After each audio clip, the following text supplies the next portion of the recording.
Welcome to the 35th episode of Dividend Investing Insights, your one stop for all things dividend investing.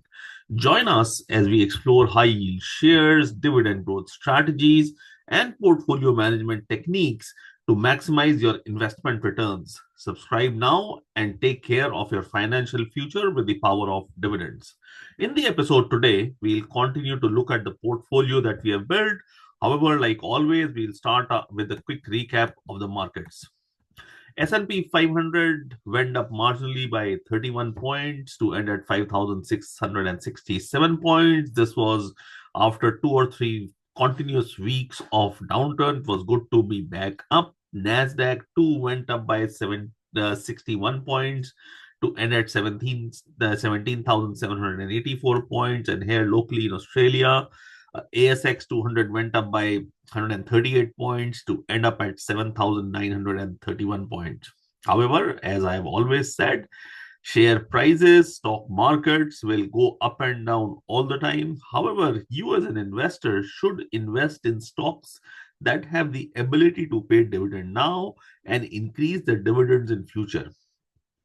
Anyway, let's look at the portfolio that we have built. We had first bought KDP. We bought 50 at 37.46. We bought JP Morgan Chase 10 at 210.5. 100 AT&T at 21.91, 30 CVS Health at 60.3, and 33 Unilever PLC at 61.32 for a total investment of $10,002.76. And this is the amount of money we had. So we had $10,000 which we have invested. And now we are tracking as to how the portfolio is doing. So as of this recording, KDP is currently trading at 33.55.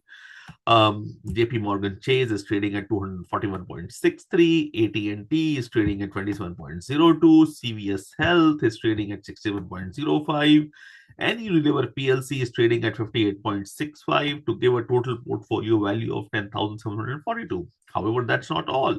Since the time we have built this portfolio, we have collected dividends in form of cash of $159, which at some point of time we will reinvest. However, as of now, it is collected and it is available to us in form of cash, giving us a total portfolio value of 10,901.85.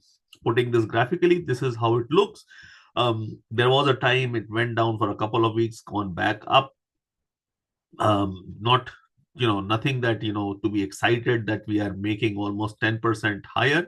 However, it is actually more than 10% because we have had this portfolio for around 5 months. $1,000 in 5 months comes close to 17-18%. However, we look at the end of the year as to where we are, but the way the portfolio is structured, the kind of stocks that we have, the fundamentally strong companies that we have, this portfolio will give anything between 12 and 15%. Anyway, before we end the episode, let's have a look at the dividends that are coming our way. Unilever PLC will be paying out 46.74 cents on 28th of March.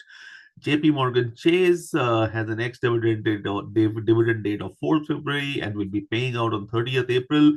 $1.40 per share, and I'm quite excited to know that JP Morgan Chase has increased its dividend. So last year it was paying until the previous quarter it was paying $1.25 per share, is now increased to $1.40 per share, which is very good. CVS Health will pay out on 1st of May, 66.5 cents per share. And before we end the episode, putting up the dividend investing checklist again, use it to make your investments, make wise decisions, look for fundamentally strong companies, look for companies that are paying dividend, increasing dividend, so that your future is secured. Thank you for watching another episode of Dividend Investing Insights, and see you in another episode of Dividend Investing Insights.